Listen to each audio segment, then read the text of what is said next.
예. 건축이라는 건 뭐 어떤 부동산의 개념도 아니고, 예, 이제 지금 자본주의 사회에서는 그렇지만 우리가 인간으로서 살아가기에 적합한 아니면 문화적인, 예, 그런 어떤 삶을 누릴 수 있는 그 모든 도시의 모든 것이 건축인데.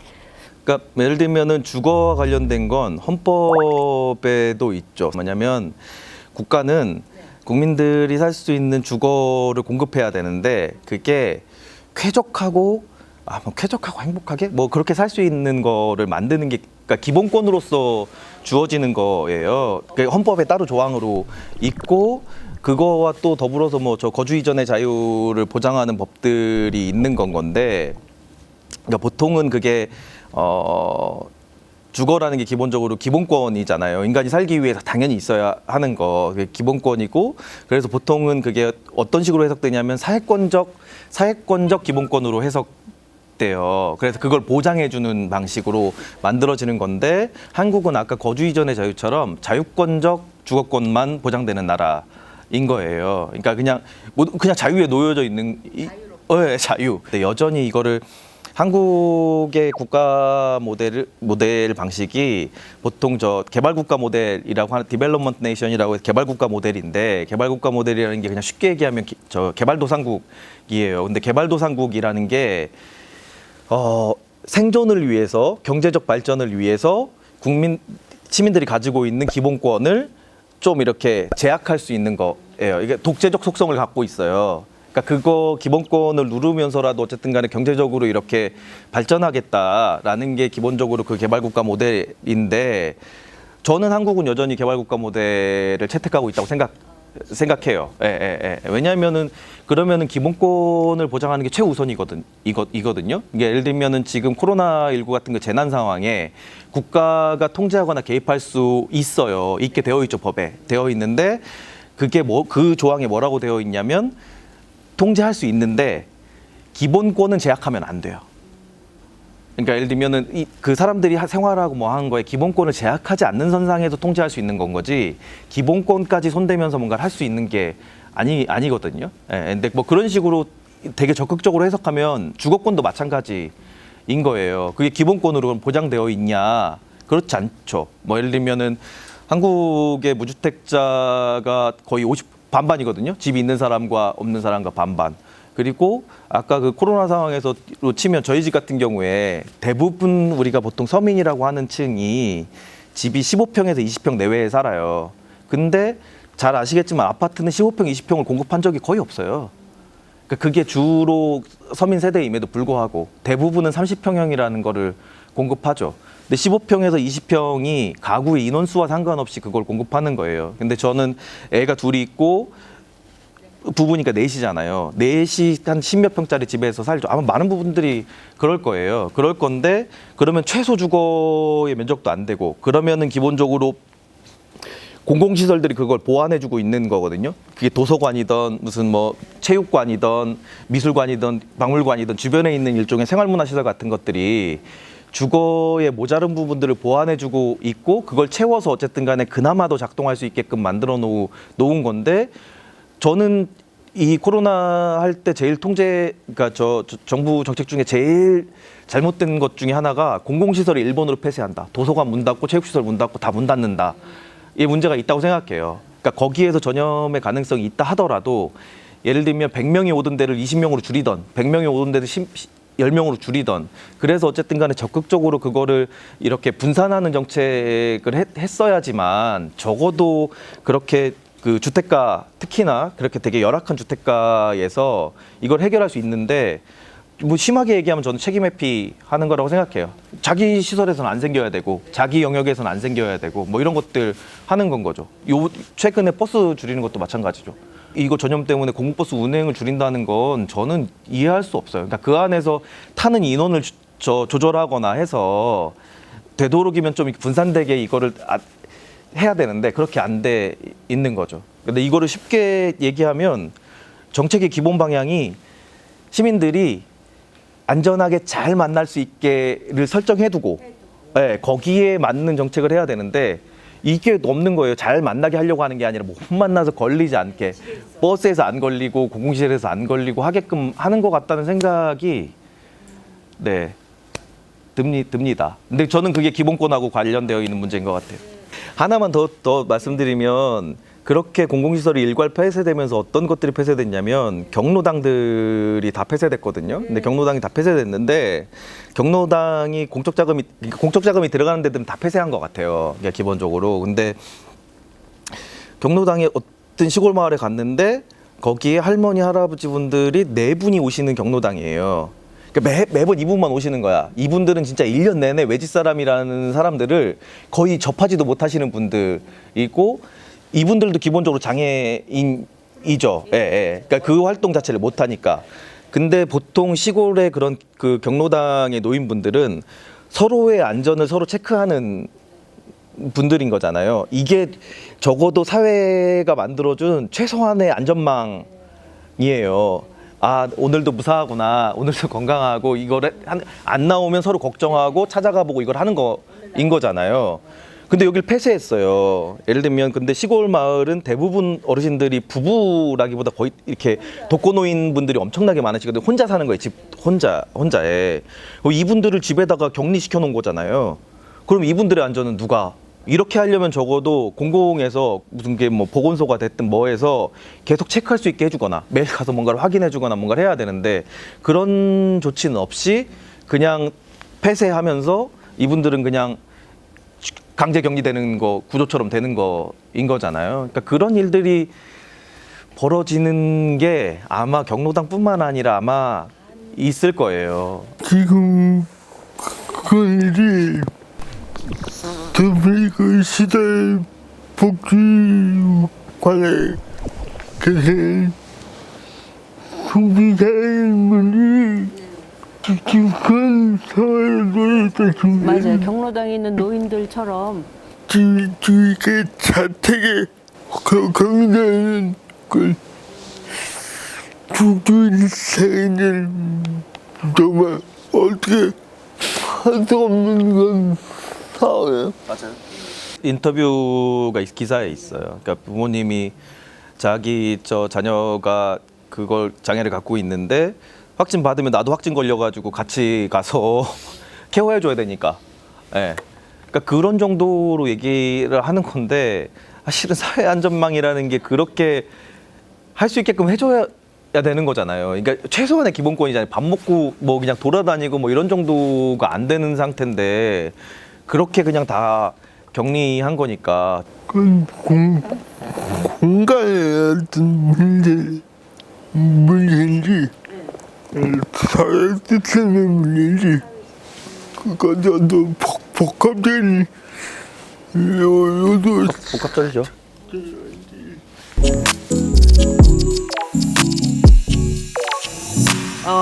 문승현 작가님께서 작년에 기획하신 장애와 도시와 건축의 상상 여행, 그리고 또 올해도 정경 선생님과 흐르는 벽 그거를 기획하셨죠. 그런데 이것이 다 어떤 벽도 어떤 도시의 어떤 그 역할에 있잖아요. 그거와 서로가 다 만나는 지점을 정리 겸 얘기해 주시면 좋겠습니다. 네. 장애와 도시 건축의 상상 여행은 아주 단순한 동기에서 좋은 동기에서 시작됐다고 말씀드렸어요. 아마 혹시 휘철 타보신 분들은 아시겠지만 동네 가까운 병원 여도 가게 된다면 난강과 위험을 안고 왜 이동을 해야 하는지 잘 아실 거예요. 저도 이게 가끔 휘철을 이용해서 어디서 이렇게 이동하려고 하려다 보면 굉장히 위험천만 진짜 순수가 말 경험이 들거든요. 근데 이 그건 당연히 뭐 아주 먼 곳, 뭐 이렇게 비자인데 그렇게 먼 곳도 아닌 것 같지만 자기 장애를 갖고 이동하기 자기도 먼 곳을 여행한다는 것은 어떤 의미가 거기서부터 그렇게 시작해봤습니다. 사실 여행이란 것은 인간이 기본적으로 갖고 있는 권리거든요. 헌법을 보여드리고 거리 이동의 자유권도 자유권. 항상 집만 생각했는데 그것도 이동의 문제도 굉장한 헌법이 보장해야 되는 권한이죠. 그런데 제한한 조건이 무엇인가? 그게 되는 것이 어떤 것이 있을까? 예수님은 뭐 어떤 행정적인 설사 법조차 바꿀 수 없어요. 아주 우리가 이것도 바꿀 수 있다고 이야기는 할 수 있죠. 그 조건이 우리 예수가 밀접한 도시와 건축하는 건 영역이 있습니다. 더욱더 우리 예수가 거기에 대해서 바라고 이걸로 어떻게 바꿔야 될 건가요? 고민해 봐야겠죠. 저도 동의해요. 네. 근데 그게 뭐 보통 예술이 그 라틴어 에스테틱을 번역한 용어로 많이들 사용하는 건 거잖아요. 근데 그게 원래 뜻이 뭐 이렇게 가치 판단 없이 보면 그냥 감각이거든요. 근데 예술가들이 그거에 대해서 어쨌든 간에 적어도 비예술가들보다 훨씬 더 그 감각적인 면에서 뛰어나다고 저는 생각하고, 근데 그러면은 예술가들이 저는 해야 되는 가장 이렇게 궁극적으로 해야 되는 것 중에 하나가 뭐냐면, 그렇지 않은, 그러니까 비예술가가 아닌 사람들에게 이렇게 새로운 감각을 전달해 주는 거, 그거를 좀 깨우게 해 주는 거, 예를 들면 내가 못 보던 걸 보게 해주는 거, 내가 못 만지던 걸 내가 못 느끼던 걸 느끼게 해주는 게 저는 예술이 가지고 있는 가장 큰 게 있는 것 같아요. 심지어 그게 불편함이라 하더라도. 네, 그러니까 그렇게 전달해 주는 거를 하고 있고, 그게 예술이 뭐 세상을 바꾸는 이 일인 것 같고, 뭐 예를 들면 저희 같이 한 그 프로젝트 하면서 사실 저도 배운 게 되게 많아요. 왜냐하면 한 번도 이렇게 만나본 적이 없고, 제가 예를 들면은 휠체어를 타고 그렇게 이동하시는 분들이랑 그 루트로 다닐 일이 한 번도 없잖아요. 태어나서 한 번도 없었죠. 그렇게 다녀본 적이 없죠. 근데 그러면서 이게 되게 불편하구나. 도시 공간이라는 게 이게 거의 다닐 수도 없는 수준으로 만들어 놓고 그냥 형식적으로 엘리베이터 만들어 놓고 뭐 저 경사로 만들어 놨구나라고 생각 드는 경우가 되게 많았어요. 저는 그거 되게 큰 경험이었고, 이렇게 만날 수 있는 계기가 그거를 만들어줬다고 생각해요.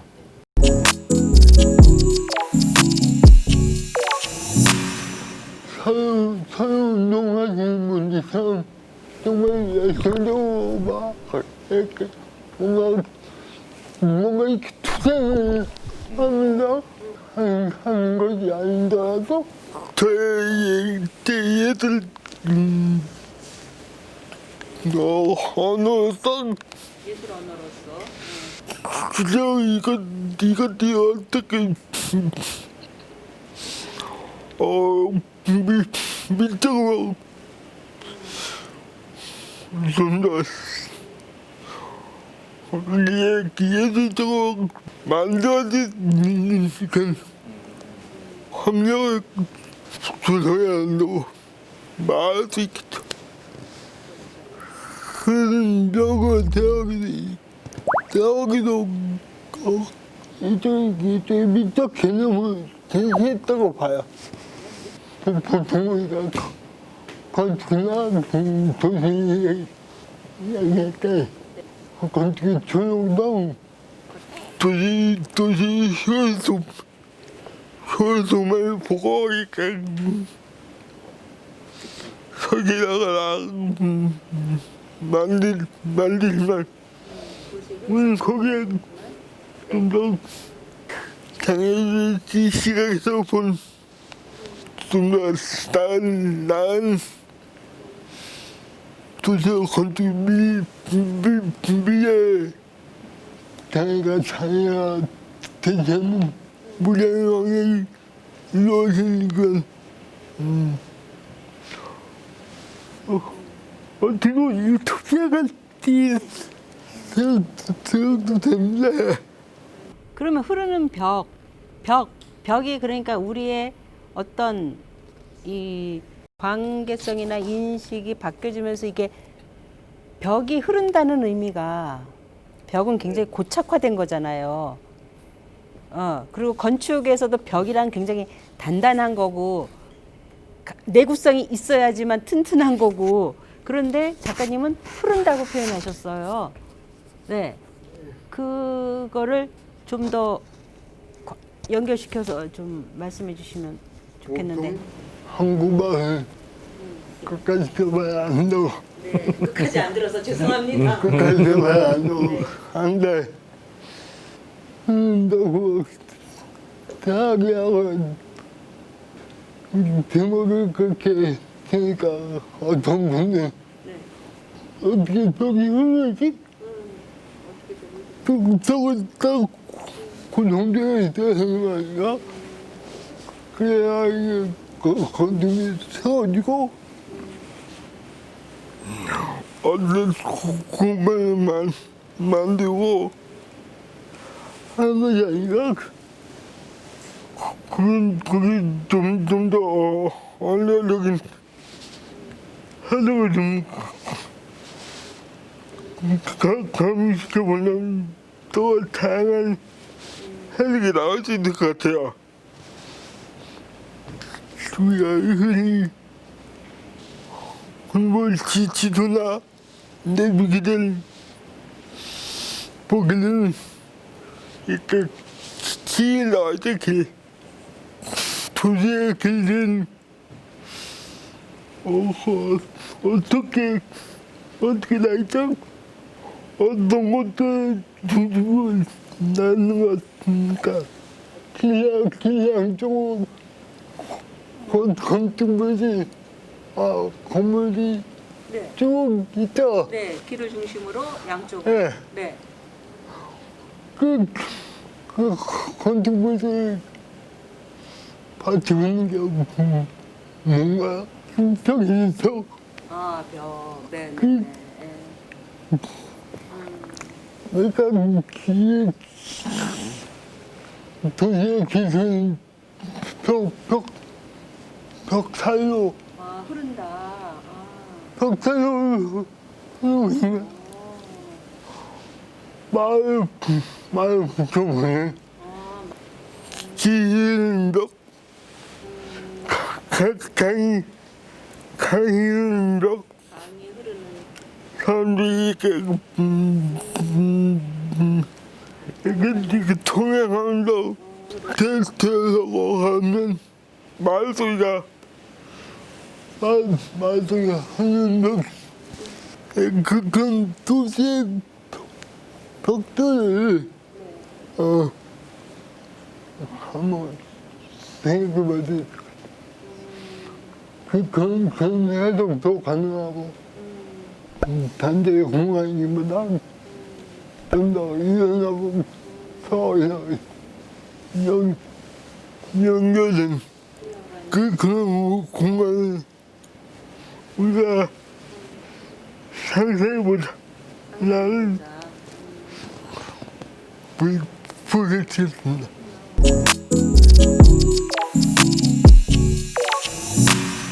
코로나19 팬데믹 상태가 지금 뭐 전 세계적으로 굉장히 우리의 일상을 제약하고 있는데요.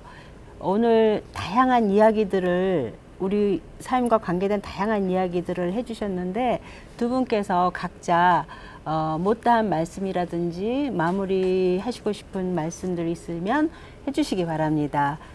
제가 작년에서 외도 도시락 건축에서 좀더 발 작품으로 보여주고 했습니다만 그런 것이 이런 토크를 주제와서 많은 분들에게 더 이야기거리를 드리겠습니다. 그것이 어떻게 보면 제 작업의 성과였던 것 같습니다. 그래서 뜻깊게 생각하고 보람 있게 생각한다. 네, 그렇습니다. 일단 이런 자리가 있는 것 자체로 굉장히 중요하다는 생각이 드는데요. 왜 최근에 들어서 무슨 뭐가 있을까요? 상생, 거버넌스, 협치, 융합, 무슨 다중지성, 온갖 게 다 뭔가 같이 해서 좋은 사회를 만들자고 하고 있잖아요. 그러니까 계속 바뀔 때마다 다른 용어를 쓰고는 있지만 기본적으로 함께 뭔가를 같이 만들어가자라고 얘기하고 있는 건데 이 얘기가 사실은 그거를 안 했기 때문에 자꾸 얘기하고 있다는 생각이 들어요. 그래서 어쨌든 이렇게 만나서 뭔가 자기가 생각하고 있는 입장과 생각과 이런 것들을 내놓고 그게 갈등 상황이 벌어지던 합의가 이루어지던 이런 자리가 만들어지는 것 자체가 좋은 사회로 가기 위한 단계라고 생각하고 오늘 그런 자리에 매우 중요한 선을 넘어서 이제 달리기 시작한 자리가 아니었나 싶습니다. 네. 그리고 오늘 굉장히 이야기들 이거 아티스트 토크가 처음 마련돼서 저도 굉장히 긴장이 됐고 서툰 면도 많았는데요. 앞으로 예술가들이 이런 이음센터, 이 장애인 문화예술을 위해서 건축된 이 건물에서 이렇게 다양한 담론이 오고 갔으면 좋겠습니다. 저도 오늘 굉장히 많이 배운 자리였습니다. 감사합니다. 제가 생각한 유노모는 이걸 좀 더 내려놓는 것, 막 이렇게 도시 개발하고 건축물 높이 쌓고 그런 것들